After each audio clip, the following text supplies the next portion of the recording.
अखण्डानन्दबोधाय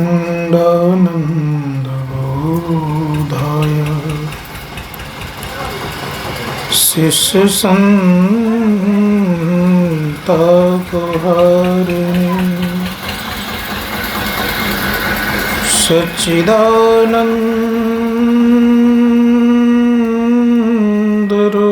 सच्चिदानन्दरूपाय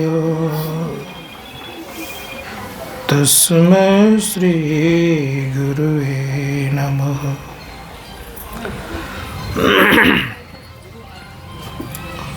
मंगलमूर्ति सतगुरु मिलवे सर्वाधार,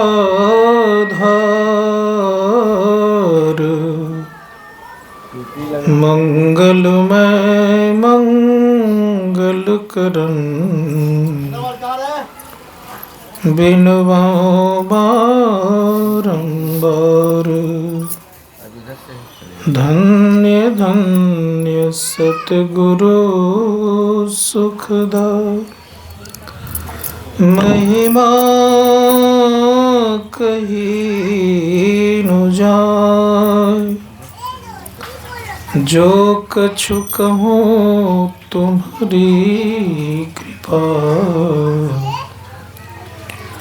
मोते कछु न वसाय। बोलिए प्रेम से श्री सद्गुरु महाराज की जय।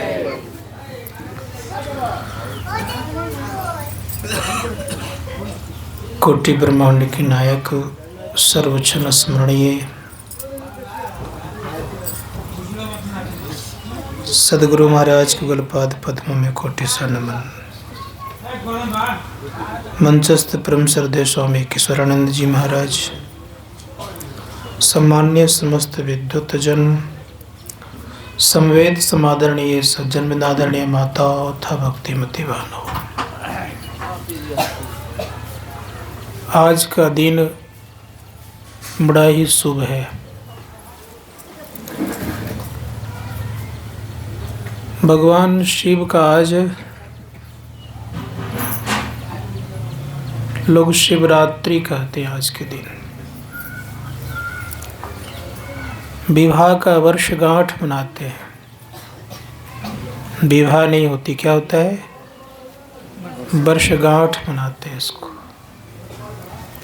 धूमधाम से करते हैं। जैसे आजकल एनिवर्सरी बोलते हैं ना लोग, कि भगवान शिव का क्या है? ये एनिवर्सरी है, शादी का वर्षगांठ है।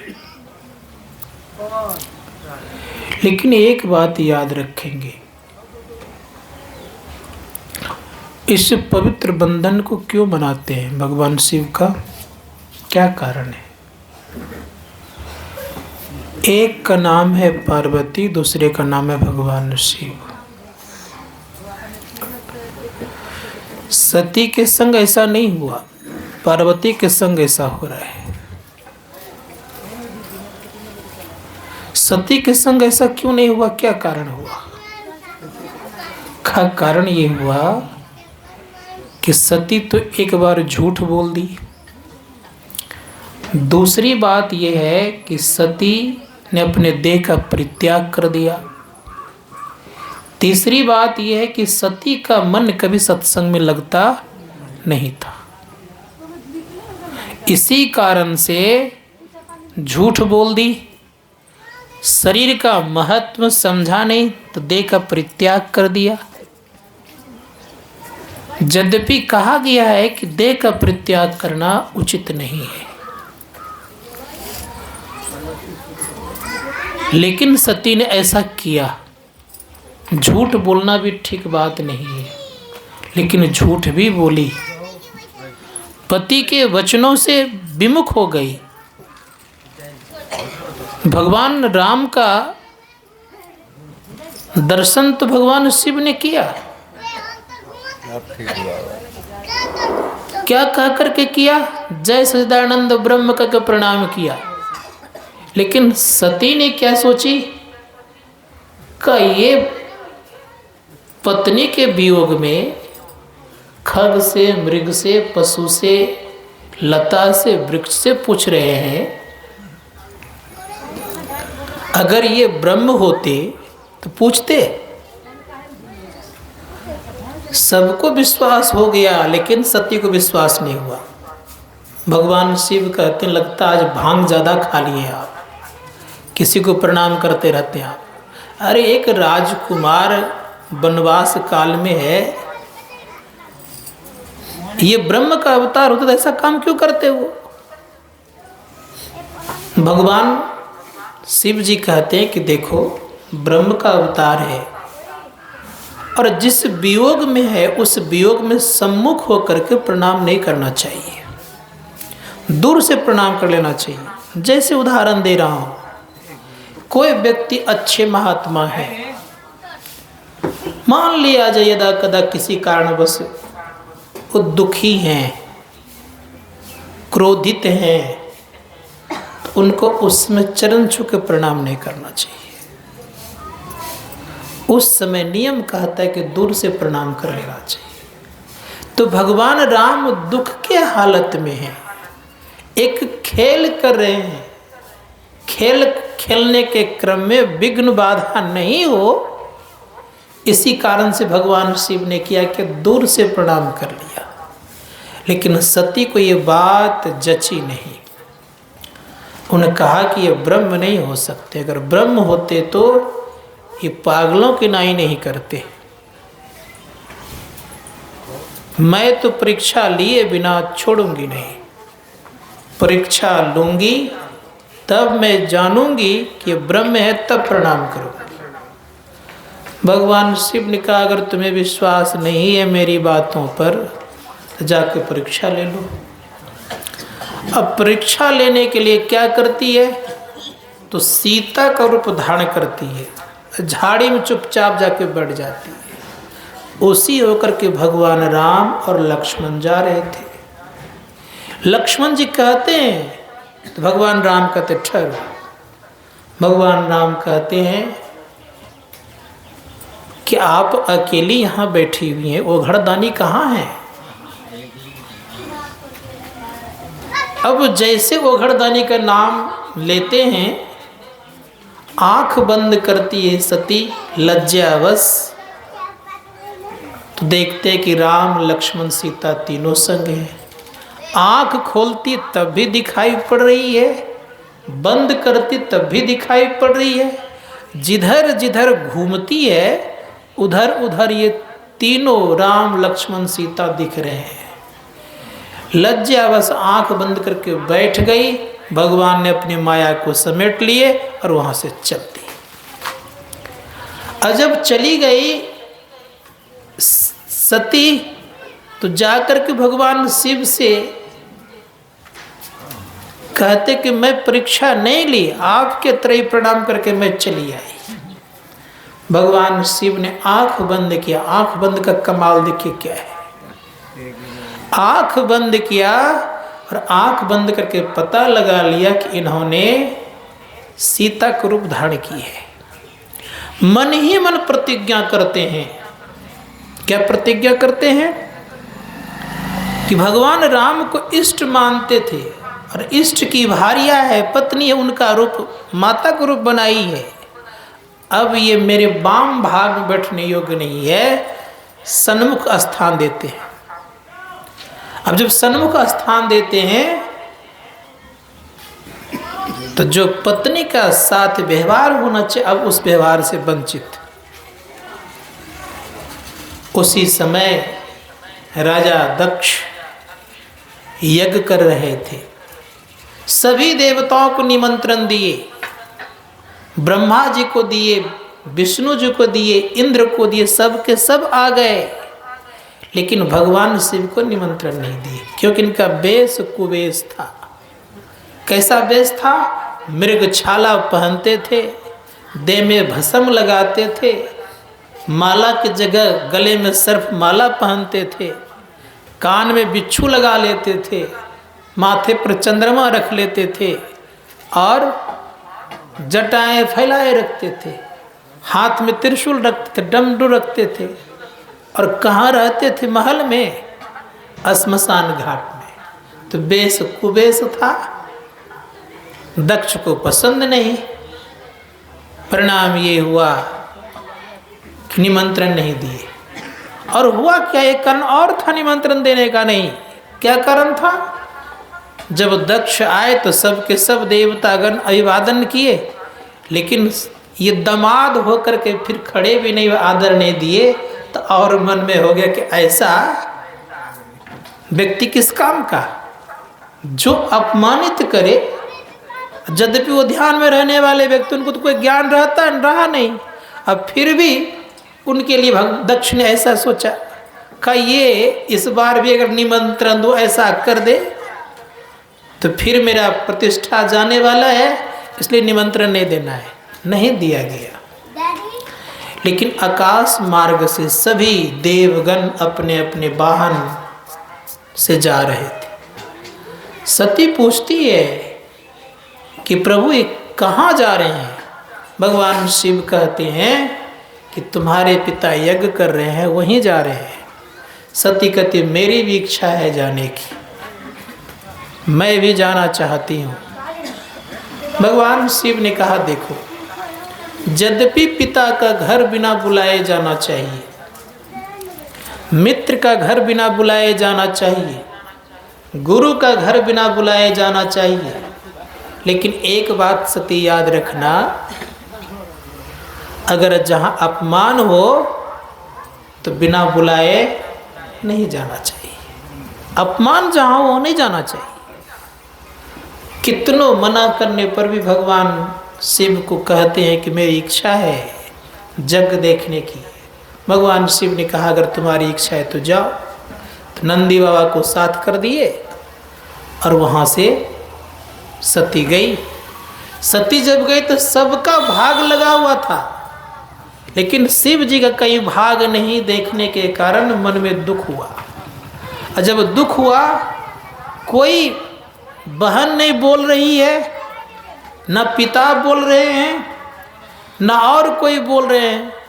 अपमान दृष्टि से सब कोई जब देखने लग गए तो सती को दक्ष कहते कि तुमको तो मैंने बुलाया नहीं, तुम क्यों आ गई? और अपशब्द का प्रयोग कर दिए भगवान शिव के लिए। पति के साथ इस तरह का व्यवहार देख करके सती के मन में बहुत दुख हुआ। सती कहती है अपने वेश में आकर के कि हे दक्ष, सबसे पहली बात तो ये कि ये शरीर तुम्हारे द्वारा उत्पन्न हुआ है, इसको रखना मेरा पुनित कर्तव्य नहीं है, क्योंकि तुमने भगवान शिव ऐसे महापुरुषों का तुमने अपमान किया है। इसलिए क्या हो गया जी? ऊपर वाला बंद करने के लिए बोले। हाँ ठीक है, तो इसको सही कर दो।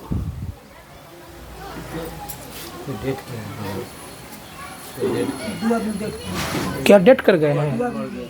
तो बंद कर दो पर वाला भाई, बंद हो गया ना? हाँ जरूरी है, ऐसे कर लेते हैं, कोई जरूरी नहीं है। अगर डेट कर गया है तो माइक बंद कर दिए, थोड़ा कम कर दीजिए, थोड़ा सा हल्का सा साउंड खाली बढ़िया से कर दीजिए जो कि लोग सुन सके। ऊपर वाला बंद कर दीजिए। तो मैं कह रहा था कि ऐसी स्थिति, बंद कर दें क्या?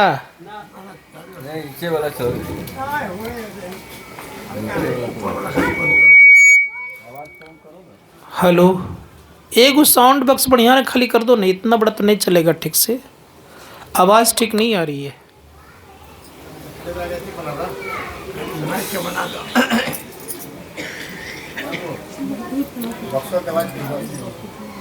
बोलिए प्रेम से। हाँ इतने रहने दीजिए, थोड़ा सा साउंड खाली सिटी कम करिए।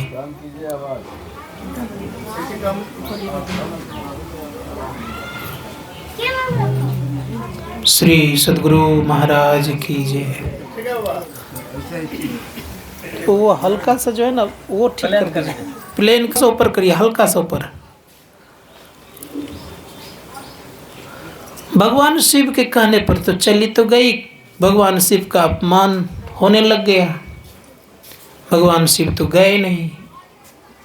तो सती कहती है कि लगता है ये शरीर रखना उचित नहीं है, इसलिए कहा कि अगर आप मेरे पिता ना होते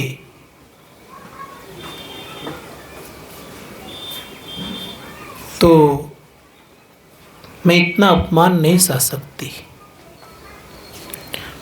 फिर भी बहुत तरह की बातें दक्ष कहने लग गए। अंत में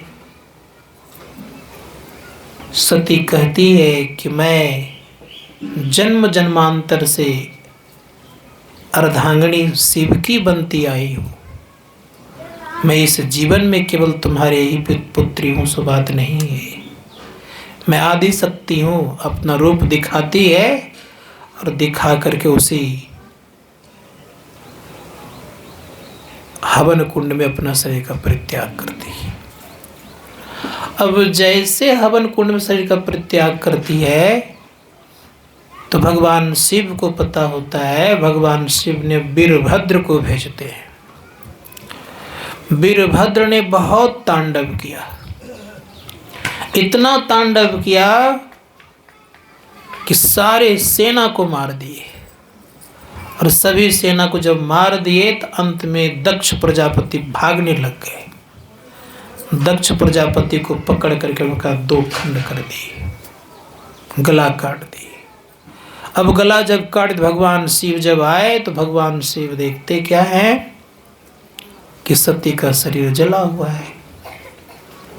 इतना वियोग हुआ कि वियोग के कारण भगवान शिव ने उस अधजला शरीर को उठा करके घूमने लग गए और दक्ष के प्राण को अपने मुट्ठी में बंद कर लिए। अब ब्रह्मा जी के पास पहुंचती है दक्ष की धर्म पत्नी, कहती हैं कि पिताजी आपने तो कहा था कि तुम्हारा सुहाग कभी नहीं उजड़ेगा, और आपके रहते मेरे पति का सुहाग उजड़ गया, क्या करेंगे आप? मेरे पति का सुहाग चाहिए। दक्ष प्रजापति की मृत्यु हो गई है और आपको पता है, और मैं अपना सुहाग देख रहा हूँ उजड़ गया है, कोई उपाय बताइए। ब्रह्मा जी कहते कि मेरे पास कोई उपाय नहीं पुत्री। कहा तब आपने कैसे कहा था कि सुहाग कभी तुम्हारा नहीं उजड़ेगा? कहा इसका ज्ञान मुझे नहीं था। कहा क्या करूं मैं अब? कहा तुम शिव के शरण में जाओ। शिव के शरण में जब दक्ष प्रजापति की धर्मपत्नी गई, प्रणाम करती हैं, और प्रणाम करने के बाद भगवान शिव को कोई होश नहीं है। अब स्थिति यह हो गई कि कोई होश नहीं है तो क्या करे। सभी देवताओं ने मिलकर के विचार किया। विचार करने के बाद कहा कि जब तक ये अधजल शरीर रहेगा तब तक शिव का मोह का भंग नहीं होगा। इस अधजले शरीर को जब तक समाप्त नहीं किया जाए तब तक भगवान शिव अपने शुद्ध बुद्ध में नहीं आएंगे, और शुद्ध बुद्ध में नहीं आएंगे तो दक्ष प्रजापति का जीवन लौटना मुश्किल है। परिणाम ये हुआ कि भगवान विष्णु ने विचार करके क्या किया, सुदर्शन चक्र भेजा और धीरे धीरे अंग काटने लग गए। लगभग 52 टुकड़े किए गए, और जहां जहां अंग गिरा वहां वहां सिद्धपीठ के नाम से प्रसिद्ध हो गया। आपका इस क्षेत्र में भी एक सिद्धपीठ कहीं होगा।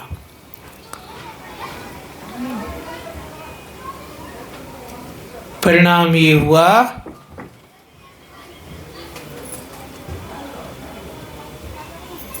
कि भगवान शिव बहुत दिन तक ऐसे किए रह गए। ब्रह्मा जी सन्मुख होकर के कहते हैं कि आप सृष्टि की हालत को देख रहे हैं, विकृति भाव में पहुंच गया है।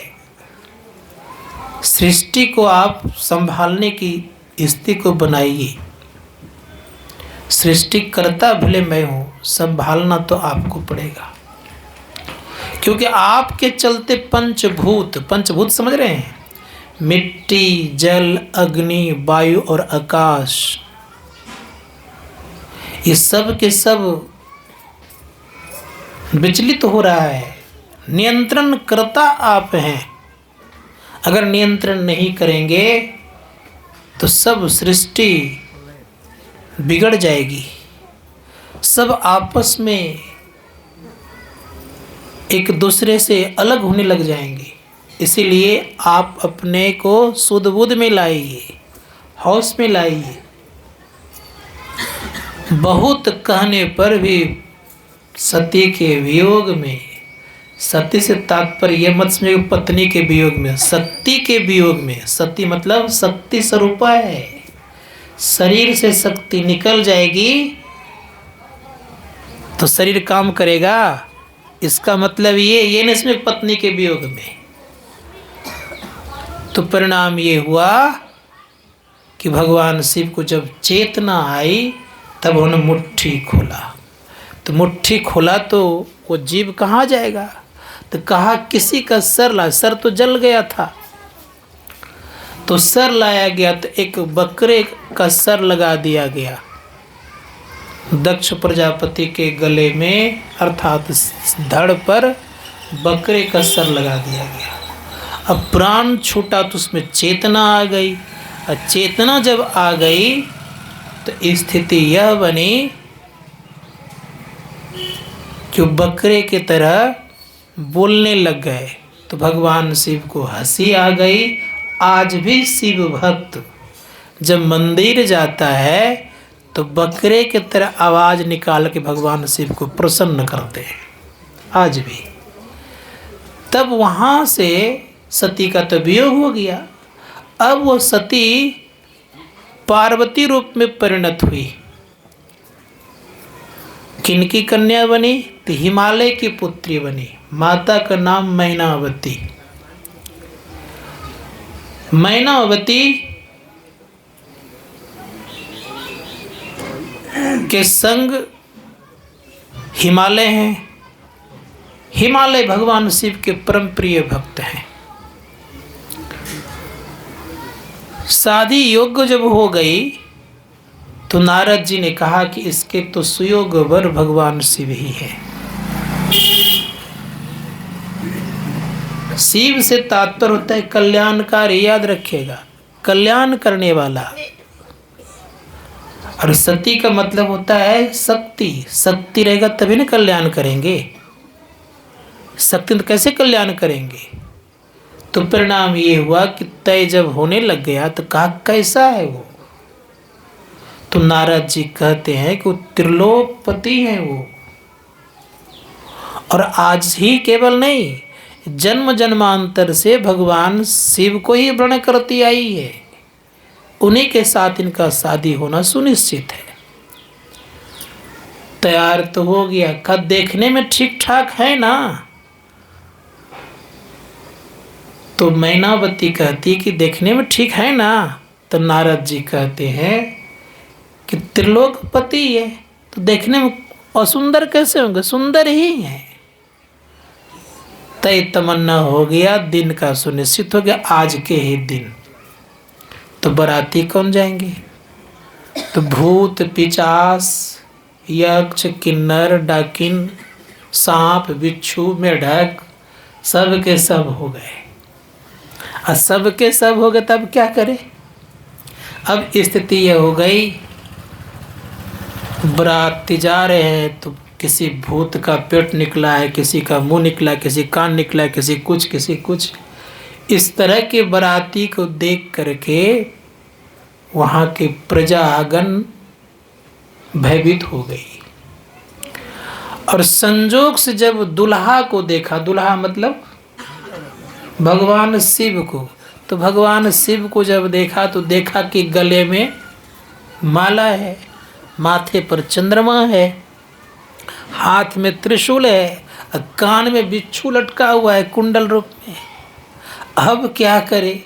इस दृश्य को देख करके मैनावती तो बेहोश हो गई। अब बेहोश जब हो गई मैना, तो माँ को संभालने के लिए क्या करती है? तो अपने पति से मन ही मन कहती है पार्वती कि यह वेश जो रखे हैं कोई स्वीकार करने को तैयार नहीं, इसीलिए थोड़ा सुंदर वेश बनाइए। लेकिन सुंदर वेश बनाने के लिए भगवान शिव को जो ही मन कहती है, तो भगवान शिव ने इतना सुंदर बनाया रूप कि सब के सब बड़े ही मुग्ध हो गए। इसीलिए आपने सुना होगा सत्यम शिवम सुंदरम, सबसे सुंदर रूप बनाया। और जब सबसे सुंदर रूप जब देखा तो सब के सब अचंभित हो गए। उसी समय भगवान को रूप को देख करके सभी देवताओं ने फूल की वर्षा की और फिर आगे बढ़े। विवाह जब हो गया, जब विवाह के पश्चात कुछ दिन रह गए वहीं पर, कुछ दिन जब रह गए तो परिणाम ये हुआ कि लग गई इनकी अखंड समाधि। जब आए वहाँ से तो समाधि जब लग गई तो परिणाम ये हुआ, उसी समय वरदान के रूप में एक तारकासुर का नाम सुने होंगे आप लोगों ने। तारकासुर ने वरदान प्राप्त किया कि मैं उसी व्यक्ति से मेरी मृत्यु हो जो कि भगवान के पुत्र हो। भगवान के पुत्र के बिना मेरा मृत्यु नहीं हो। अब उधर समाधि में और इधर प्रतिज्ञा कैसी हो गई? तो समाधि को तोड़वाया गया। जब समाधि को तोड़वाया तो किसके द्वारा? तो कामदेव को भेज करके। तो कामदेव तो पहले जा नहीं रहा था, डर के मारे थर-थर कर रहे थे। सभी देवताओं ने कहा देखते क्या हो, नहीं जाओगे तो देखते हो सूर्य क्या किस तरह परेशान कर रहा है, सबको परेशान कर दिया है, इसलिए कोई न कोई उपाय करो। जैसे जगाया गया, ध्यान से ये दृष्टि खुली, तीसरे आँख, और खुलते ही कामदेव जल गया। इसलिए कहा जब शिव तीसर नैन उघारा, चितवित काम भयो जरी छारा। काम जल करके राख हो गया। और जब राख हो गया तो रति उनकी पत्नी थी, पत्नी आकर के शिव के चरणों में पड़ गई। कहा कि प्रभु पति मेरे जल गए, कोई उपाय तो करिए। भगवान शिव कहते हैं दे तो प्राप्त नहीं होगा, अनंग रहेगा, ये दे नहीं है, अंग नहीं है, लेकिन सबको ये तंग करेगा। परिणाम ये हुआ दे तो नहीं है कामदेव को, लेकिन द्वापर युग में वही भगवान श्री कृष्ण के पुत्र बने। रति के साथ पुनः विवाह हुआ। मैं उधर अब जाना नहीं चाहता। अब मैं इस बात को रखना चाह रहा हूँ जीवन में कि भगवान शिव का मतलब होता है कल्याण करना। कैसे कल्याण किया जाएगा, क्या उपाय है? भगवान शिव के पास ब्रह्मा जी पहुँचे हैं। अब ब्रह्मा जी जब पहुँचे हैं तो ब्रह्मा जी कहते कि हे शिव, मैंने संसार के जीवों की रचना तो की, संसार के जीवों को मैंने बना दिया। ज़्यादा समय हो गया क्या? अगर समझ बोल दीजिएगा मुझे। तो मैंने संसार के जीवों की रचना तो कर दी, लेकिन संसार के जीवों का कल्याण कैसे होगा, इसका कोई उपाय बताइए। तो चतुरानन गए हैं कहाँ? पंचानन के पास। भगवान का एक जगह कहीं देखे पंचमुखी भी है, कहीं देखे होंगे चित्र आप लोगों ने, इसलिए उनका नाम एक पंचानन भी है। अब ब्रह्मा जी को 4 मुख है, इसलिए उनका नाम क्या है? चतुरानन है, याद रखिएगा। तो चतुरानन कहाँ गए हैं? पंचानन के पास। और पंचानन क्या कह रहे हैं? तो पंचानंद कहते हैं कि संसार में लोगों का भिन्न भिन्न विचार है, मेरा विचार क्या है सो सुनिए। तो कहने लग गए कि योग हीनं कथं ज्ञानं मोक्षदम भवति भ योगो अपि ज्ञान हीनस्तु क्षमो मोक्ष क्रमाणि तस्मान ज ज्ञानम च योगम च मोक्षं दृढ़ं भविष्येत्। कहा कि योगहीन व्यक्ति को ज्ञान प्राप्त नहीं होता है, अज्ञानहीन व्यक्ति को योग प्राप्त नहीं होता है। समझिएगा थोड़ा सा, जानेंगे तब न करेंगे।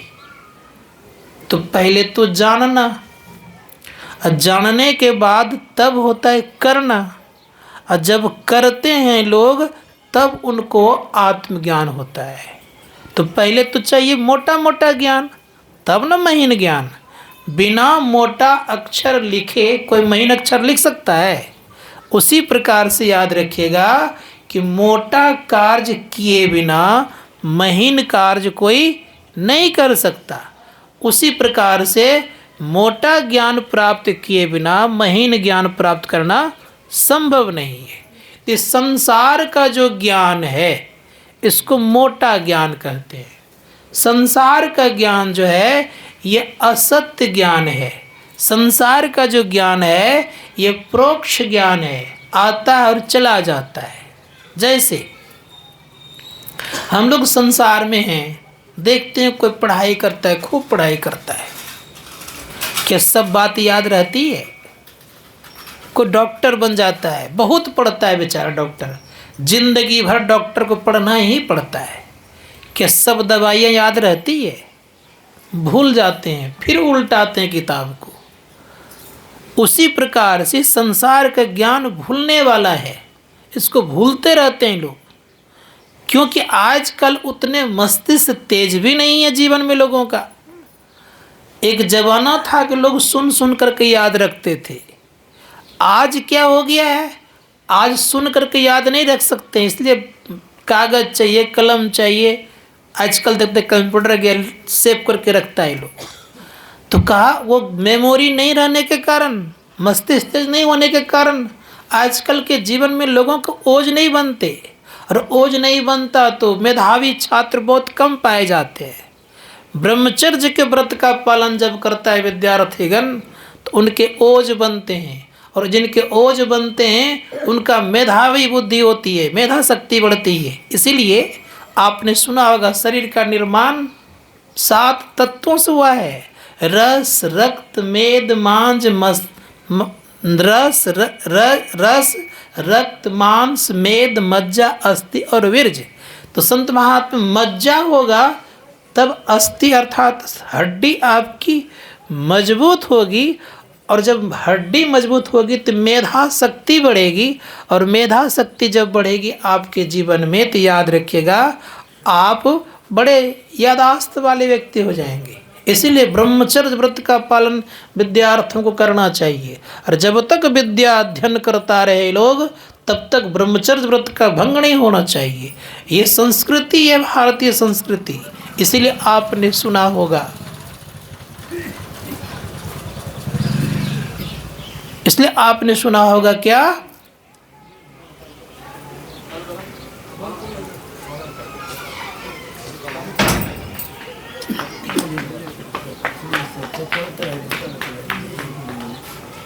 क्या हुआ?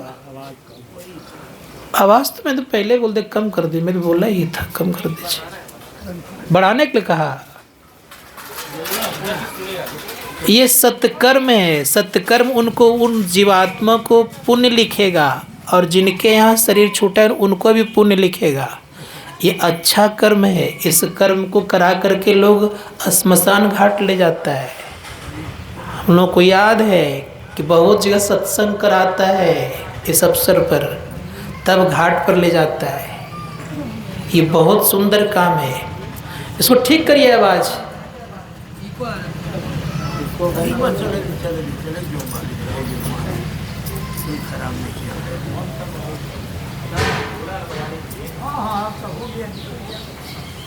तो मैं कह रहा था ये आवाज़ ठीक नहीं बाबू,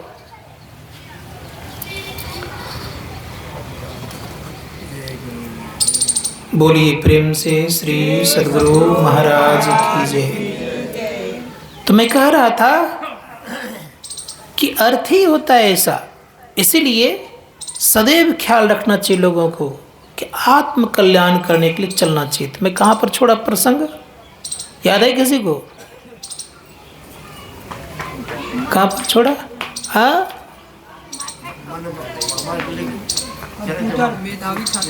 मेधावी छात्र। तो भारतीय संस्कृति का नियम है, क्या संस्कृति का नियम है कि जब तक विद्या अध्ययन करते रहे तब तक ब्रह्मचर्य व्रत का पालन करते रहे। विद्या अध्ययन छूट जाए तो गृहस्थ आश्रम में प्रवेश करे। उनके जो संतान होगा, ऋग वेद में कहा गया, उनके संतान जो होगा बड़े ही मेधावी होगा। इसीलिए ये ख्याल रखना चाहिए छात्रों को कि मेधावी छात्र बनना चाहिए और ब्रह्मचर्य व्रत पालन करना चाहिए। तब जब साधक साधना करेगा तो उनकी ऊंचाई भी अच्छी होगी। जैसे मान लिया जाए बैठने की शक्ति नहीं रहेगी तो क्या करिएगा? भगवान बुद्ध ने कहा कि जिसका जो जलाशय सूख गया है, जलाशय समझते हैं ना आप लोग, तालाब, और तालाब जो सूख गया है उसमें बगुला क्या करेगा? कुछ नहीं कर सकता है ना। उसी प्रकार से याद रखिएगा जीवन में कि जिनके शरीर के ब्रह्मचर्य नष्ट हो जाता है तो उनके ओज बनते नहीं, और ओज जब बनते नहीं तो स्थिरता नहीं आती। याद रखिएगा इस चीज़ को। और स्थिरता नहीं आएगी तो विद्या अध्ययन ठीक हो नहीं पाता है। उनका ख्याल बहुत कम रहे, यादाश्त कमज़ोर हो जाएगा। संत महात्मा गण कहते इसलिए इसकी बड़ी आवश्यकता है जीवन में, तो ये ख्याल रखना चाहिए। तो मैं कह रहा था कि जब भगवान शिव को जगाया गया, जग गए, कामदेव जल गए, अब स्थिति हो गई कि एक संतान हुआ, कार्तिकेय जी। दुनिया में सबसे कम उम्र वाले सेनापति हुए। मात्र जानते कितने दिन का? 7 तो वर्ष का सेनापति हुए। कितना छोटा बालक होगा, और ताड़कासुर को मार दिया। इतने छोटे बालक ने। इसलिए कैसा था? अखंड समाधि लगी हुई थी, उस शक्ति से आया हुआ था। कितना विशाल था ताड़कासुर कि पूरी दुनिया को हिला दिया था, और उसको मार दिया। तो धर्मशास्त्रकार कहते हैं कि प्रत्येक मानवों को ध्यानी और ज्ञानी होना चाहिए। ऐसे नहीं होता ध्यान और ज्ञान प्राप्त करना। ध्यान और ज्ञान प्राप्त त्याग से। त्याग जीवन में नहीं होगा तो आप ध्यानी और ज्ञानी नहीं बन सकते। कि त्याग चाहिए। समय का त्याग किया किस लिए? ध्यान करने के लिए। हम लोग काम काम करते रहेंगे तो ध्यान कर पाएंगे? संत महात्मा काम काम करते विद्या अध्ययन कर पाएंगे? इसीलिए आपने सुना होगा कि जब तक विद्या अध्ययन करता है तब तक उनको क्या करता है? तो एकांत निवास करता है। आपने सुना होगा, एक सूत्र है, मालूम आप लोगों को होगा, काक चेष्टा बको ध्यानम। हाँ, क्या? गृह त्यागी, अल्पहारी और स्वान निद्रा, बको ध्यानम, विद्यार्थी पंच लक्षणम। तो विद्या अध्ययन करने वाला क्या होगा? अल्पहारी होगा। और ठूस ठूस को जो खाएगा वो क्या करेगा? उससे विद्या अध्ययन होगा? नहीं होगा। इतना ख्याल रखना चाहिए कि जिससे शरीर की क्षति नहीं हो उतना भोजन करना चाहिए। अल्पहारी, गृह त्यागी। गृह में रहेंगे, घर में रहेंगे तो कोई न कोई काम लगा देगा आपको। वहाँ तो हर एक तरह की शिक्षा दी जाएगी। अल्पाहारी, गिरी त्यागी, स्वान निद्रा, कुत्ते के समान नींद होनी चाहिए। कुत्ता सोता है जमीन पर, कोई जाता है तुरंत जग जाता है। अब कोई कोई विद्यार्थी खराठा मार के सोता है, बताइए तो क्या हालत होगी उसकी? वो कैसा अध्ययन करेंगे वो? स्वान निद्रा, बको ध्यानम, बगुले की तरह ध्यान होना चाहिए। मछली पकड़ने जब बगुला जाता है तो एक टक से मछली को ही देखते रहता है। उसी प्रकार से याद रखिएगा, जब एक टक से केवल किताब को देखता और कुछ नहीं देखता है तो आगे बढ़ जाता है वो। नेपोलियन बोनापार्ट का नाम सुने होंगे आप लोगों ने। नेपोलियन बोनापार्ट अपने मित्र के घर में रहते थे। मित्र के घर में रहकर के विद्या अध्ययन करते थे। मित्र की धर्मपत्नी बार बार कमरे में जाते थे, ध्यान नहीं आता था उनको कि कौन आया कौन गया नहीं गया।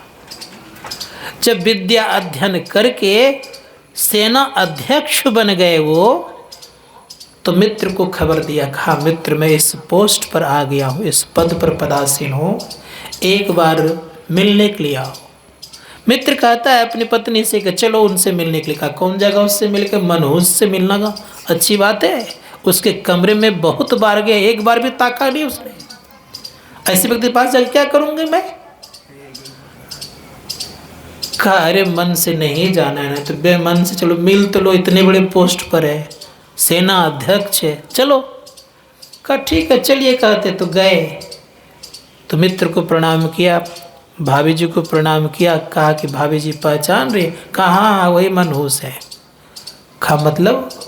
कहा मैं आपके कमरे में इतने बार मैं गई, एक बार भी मुझे आपने देखा नहीं। कहा भाभी श्री अगर मैं आपको देखता तो आज मैं इस पोस्ट पर नहीं होता। इसलिए विद्यार्थियों को सब तरह से मन को मोड़ करके एक अध्ययन में लगाना चाहिए। जो एक अध्ययन लगाएगा उसका जीवन बनेगा। तो मैं कह रहा था सबसे छोटा सेना अध्यक्ष कार्तिकेय जी बने और ताड़कासुर को मारा और उससे स्वर्ग छीन करके इंद्र को दिया। तो शिव का मतलब होता है कल्याण करना। अब रह गई बात कल्याण कैसे अपना करेंगे? क्या आपके अंदर में शिव जी नहीं है? क्या आपके अंदर में पार्वती और सती नहीं है? हैं? भगवान शिव से पूछा जाए कि कहाँ आप निवास करते हैं? भगवान शिव कहते हैं कि बिंदुनाद महालिंगम शिव शक्ति निकेतनम देहं शिवालयं प्रोक्तम सिद्धम सर्वदेही नाम। का बिंदु और नाद क्या है? ये महालिंग है। लिंग से तात्पर्य होता है चिन्ह, याद रखिएगा। नीचे जलधरी है और ऊपर लिंग है। संत महात्मा जलधरी शक्ति स्वरूपा है और लिंग नाद रूपा है। इसलिए कि जो नाद और बिंदु की उपासना करेंगे वो भगवान शिव और माँ पार्वती की उपासना करेंगे। माँ पार्वती शक्ति रूप में है, भगवान शिव शब्द रूप में है। तो शब्द और शक्ति अर्थात बिंदु और नाद की जो साधक उपासना करेंगे उनका कल्याण सुनिश्चित है, इसमें कोई दो मत नहीं है। इसी का उपदेश भगवान राम ने भी हनुमान जी को दिया। हनुमान जी बड़े ही प्रखर विद्वान हैं, अतुलित बलधामा, अपार शक्ति है, ज्ञान और गुण के निधान है। वो इतने कुछ होते हुए भी यहाँ तक याद रखिएगा, सूर्य से ज्ञान सीखा उन्होंने और सूर्य को गुरु बनाया है। एक विद्या प्राप्त करने के लिए उन्होंने विवाह भी की, लेकिन शारीरिक संबंध केवल नहीं किया, इसलिए ब्रह्मचारी कहला गए। भगवान शिव के रूप में मानते हैं इनको, हनुमान जी को। उनके अंश अवतार कहते हैं हनुमान जी को। आकाश मार्ग में उड़ते थे, अष्ट सिद्धियां प्राप्त है। ये सब कुछ होते हुए भी भगवान राम बोलते हैं कि हे हनुमान, तुम तो बड़े ज्ञानी हो, तुमने बहुत सारे शास्त्रों को पढ़ा है, लेकिन अपना ज्ञान तुम्हें हुआ, आत्मस्वरूप को जाना। हनुमान जी कहते कि नहीं प्रभु, का हमारे और तुम्हारे में क्या भेद है। भगवान राम पूछ रहे हैं किन से? हनुमान जी से। हनुमान जी कहते हैं कि प्रभु, देह रूप में आपका मैं दास और आप मेरे स्वामी, जीव रूप में आपका मैं अंश और आप मेरे अंशी, तत्व रूप में जो प्रभु आप हैं सो मैं हूँ, दोनों में कोई फर्क नहीं है। हमारे स्वरूप में और भगवान शिव के स्वरूप में कोई फर्क नहीं है। आपका जो स्वरूप है वही स्वरूप भगवान राम का है, वही स्वरूप भगवान शिव का है, वही स्वरूप भगवान कृष्ण का है, वही स्वरूप सबका है। अर्थात आपके स्वरूप और भगवान के स्वरूप में कोई फर्क नहीं है। रूप में फर्क है। जो आत्मा मेरे भीतर में है वही आत्मा उनके अंदर में है। इतना अंतर है कि वे कम आवरण से आवरणित हैं, हम लोग पूरे आवरण से आवरणित हैं। जिस दिन हमारे ऊपर से आवरण हटेगा तो जो वो है सो मैं, वो दोनों में कोई फर्क नहीं है। आवरण के भेद से हम लोग केवल अलग अलग हुए रहिए। आवरण के भेद से केवल हम लोग अलग अलग हैं, और आवरण हटने पर कोई फर्क हमारे उनमें नहीं है। जैसे मान लिया जाए, उदाहरण देता हूँ आपको, बर्फ है, समझिएगा थोड़ा सा।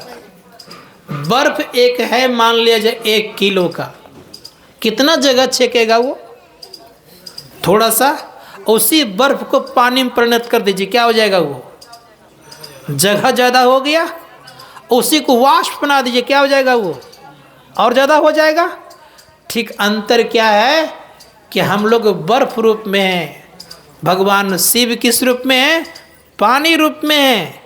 लेकिन याद रखिएगा, वो जो परम तत्व परमात्मा है वो सबसे सूक्ष्माति सूक्ष्म है। उनको प्राप्त करने के लिए हमको उतना सूक्ष्म बनेंगे तो हम वही हो जाएंगे। उदाहरण रूप में, आपका ये नदी नाला का जल उठा करके एक शीशी में बंद करके गंगा जी में दे दीजिए, कभी एक होगा? नहीं होगा ना। लेकिन शीशी का ढक्कन खोल गंगा जी में मिला दीजिए, क्या उसको अलग कर सकिएगा? नहीं कर पाएंगे। क्या अलग कर दीजिएगा? अब शीशी का जल गंगा जी का जल कहलाया कि नहीं कहलाया? क्या उससे पूजा पाठ होगी ना होगी? क्या उसमें गंदगी रहेगी? किसके भेद से वो अलग था? केवल ढक्कन के भेद से और शीशी के कारण। उस शीशी फूट गया, ढक्कन हट गया, गंगा जी एक हो गए कि नहीं हो गए? वो लोटे के जल को आप उड़ेल दीजिए गंगा जी में, वो गंगा जी ही कहलाएगा। ठीक उस पर संत महात्मा गण कहते हैं कि जीव के ऊपर आवरण है, आवरण जैसे हटेगा हम वही कहलाएंगे। क्यों? कि जीव, आवरण के कारण हम जीव कहलाते हैं। आवरण हट जाएगा तो हम जीव नहीं कहलाएंगे, हम पीव कहला जाएंगे। दूसरा उदाहरण समझ लीजिए, ये आपका पर्दा है, तो पर्दा होने के कारण क्या बोलते हैं? पटाकाश। अब पर्दा हटा दी, क्या पटाकाश कहलाएगा? वो महदाकाश हो जाएगा। बात समझ आ रही है? इसके अंदर ये घर है, घर के अंदर में आकाश, इसको बोलते हैं मठाकाश। मठ है, मठाकाश है। छत को हटा दीजिएगा, मठाकाश नहीं रहेगा, वो महदाकाश हो जाएगा। उसी प्रकार से जीव के ऊपर आवरण है, इसी कारण से हम लोग जीव कहलाते हैं। आवरण हटेगा, जीव नहीं रहेंगे, हम पीव हो जाएंगे, हम परमात्मा बन जाएंगे। समुद्र में बहुत जल है, वहाँ से जल आ गया लोटा में, तो क्या समुद्र का जल कहलाएगा वो? कह दे भले समुद्र का जल, लेकिन आवरण है उसके अंदर में, उसमें मछलियाँ उछल कूद नहीं करेगी, जहाज नहीं चलेगा कि चलेगा। लेकिन वही जल अगर समुद्र में उड़ेल देंगे तो उसमें मछली उछल कूद करे नहीं करेगी, जहाज चले नहीं चलेगा, लोग स्नान करे नहीं करेगा, डुबकी लगाए नहीं लगाएगा। ठीक उसी प्रकार संत महात्मा गण कहता आवरण के भेद से केवल हम लोग जीव कहलाते हैं, आवरण हटेगा तो जीव हम नहीं कहलाएंगे। तो भगवान शिव कह रहे हैं कि बिंदुनाद महालिंगम शिव शक्ति निकेतनम देहंग शिवालयं प्रोक्तम सतम सर्वदेही नाम। खा बिंदु और नाद की जो उपासना करेगा तो देह को शिवालय बना लेगा वो, ठीक है। और बिंदु नाद का जो उपासना करेगा तो व्यक्तियों को सिद्धि मिल जाएगी, और जो बिंदुनाथ की उपासना करेगा तो शिव में मिलकर के शिव ही हो जाएगा। जैसे उदाहरण दे रहा हूं मैं आपको, इस शरीर को शिवालय कहते हैं। अब एक बात मुझसे सीखे होंगे आप लोग, कि जाने होंगे पहले भी कभी, डॉक्टरी पढ़ने वाला व्यक्ति किसकी बात को सुनता है? डॉक्टर के कि वो एक कर्मचारी का? किसकी बात को सुनता है वो? तो डॉक्टर की बात विद्यार्थी सुनते सुनते क्या बनता है? कर्मचारी। क्या बनता है वो? डॉक्टर बनता है। तो भगवान शिव किस रूप में है? शब्द रूप में है। उनका कोई शब्द सुनेगा तो क्या बनेगा वो? क्या बनेगा वो? बात समझ आ रही है कि नहीं मेरी? उनका कोई शब्द सुनेगा तो क्या बनेगा वो? शिव बनेगा। क्योंकि किनका शब्द सुन रहे हैं? शिव जी का। किस रूप में हुआ है? शब्द रूप में है। तो जो शब्द रूप में होता है और उनका कोई शब्द सुन लेता है तो वही बनता है। इसलिए गोस्वामी जी महाराज ने कहा जानत तुम ही हो जाई।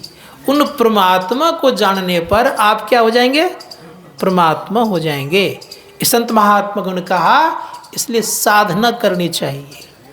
जो साधक साधना करेगा वही होगा वो, क्योंकि आप उसी समुद्र के जल हैं। दूरी हो गई आपकी। आप गंगा जी संग कर लीजिए, समुद्र में जाकर मिल जाइएगा। आप एक बर्तन में आ जाइएगा तो समुद्र में आप मिल नहीं सकते। धर्मशास्त्र कारकत संग करना किसका पड़ेगा? गंगा का। तो भगवान शिव का विचार है जो बिंदु और नाद का संग करेगा तो निश्चित समुद्रवत परमात्मा बनकर के एकमिक हो जाएगा। इसलिए इसका संग करना चाहिए। अगर वही गंगा जी का जल किसी नाला में ठहर जाए, वर्षा हुई, आकाश से पानी टपका, ध्यान दीजिएगा, आकाश से पानी टपका, कई गड्ढे में जाकर ठहर गया, उस पानी में कीड़े फरेंगे फरेंगे, बदबू आएगी नहीं आएगी? आएगी ना। लेकिन वही आकाश से टपका हुआ जल नदी का संग करता, गंगा जी में मिलता, तो क्या उसमें कभी पानी में कीड़े होता? वो कहाँ चला जाएगा? समुद्र में चला जाएगा। उसी प्रकार से जीव में जब देह में ठहर गए हैं, परमात्मा को आपने नहीं जाना तो शरीर की क्या दुर्दशा होती पता है आपको? शरीर सड़ता है, गलता है, दुख पाता है, कष्ट पाता है, नाना प्रकार के परेशानियां उठाता है। लेकिन जो परमात्मा का भजन कर परमात्मा जाता है फिर उनकी ऐसी स्थिति नहीं होती है। तो ये ख्याल रखना चाहिए हम लोगों को जीवन में कि जो साधक साधना करेगा उनके जीवन में खुशियां आएगी।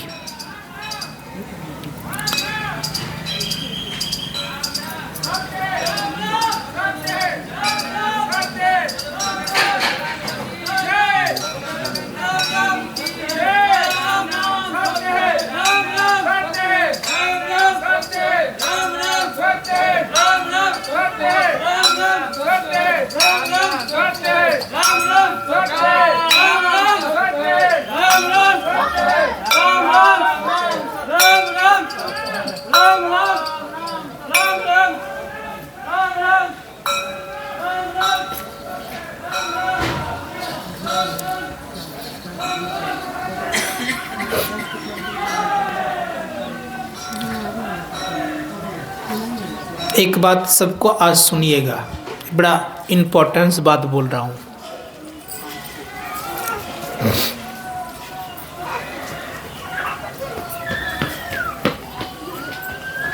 अत्यंत संसार में कोई पापी से पापी व्यक्ति हो, जिनके पाप इतने हो गए हों, वो चलते हों तो धरती डगमग करता हो,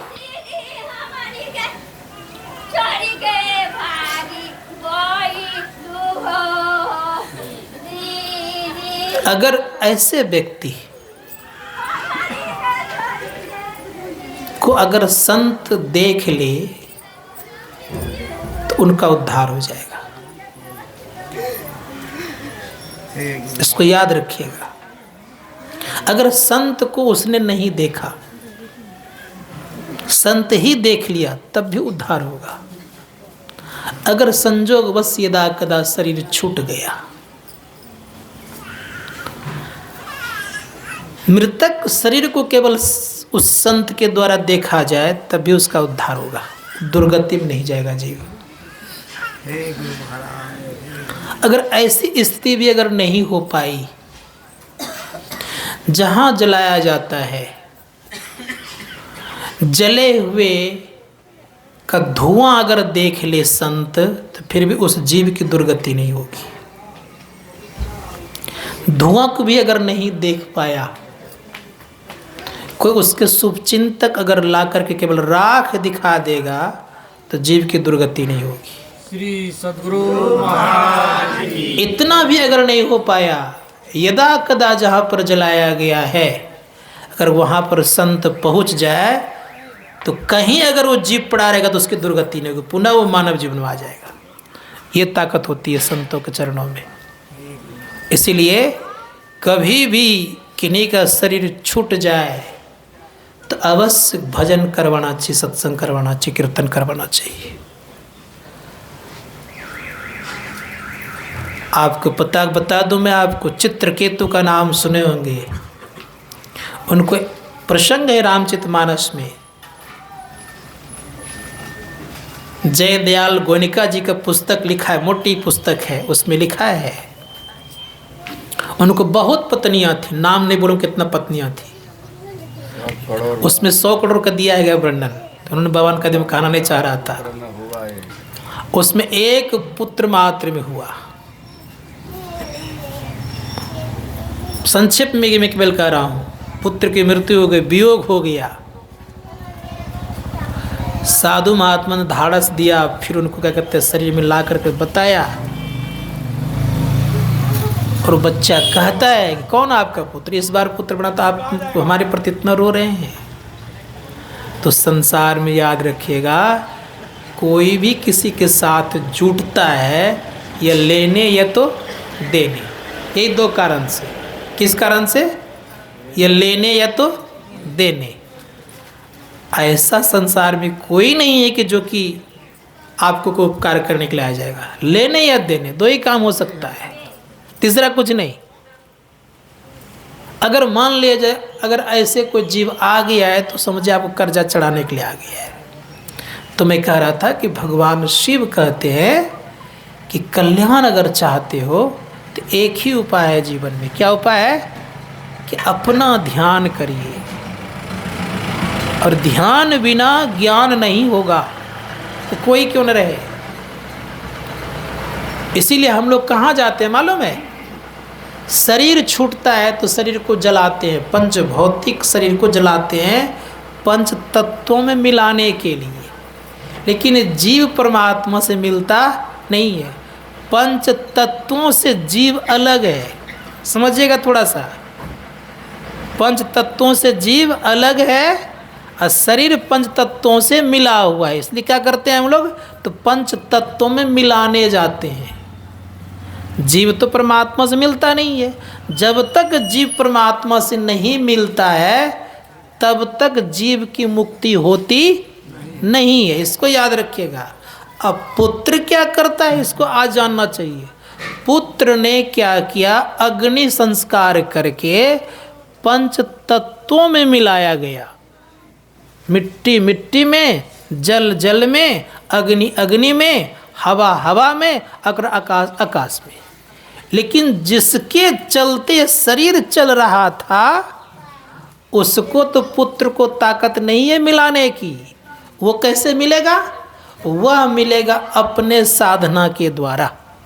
संत महात्मा गण कहते इसीलिए जीव की मुक्ति पुत्र के द्वारा नहीं हो सकती। इसको याद रखिएगा। आज जब भी मुक्ति होगी तो केवल देह की मुक्ति होती है, और देह नाशवान है, शरीर छूटेगा ही।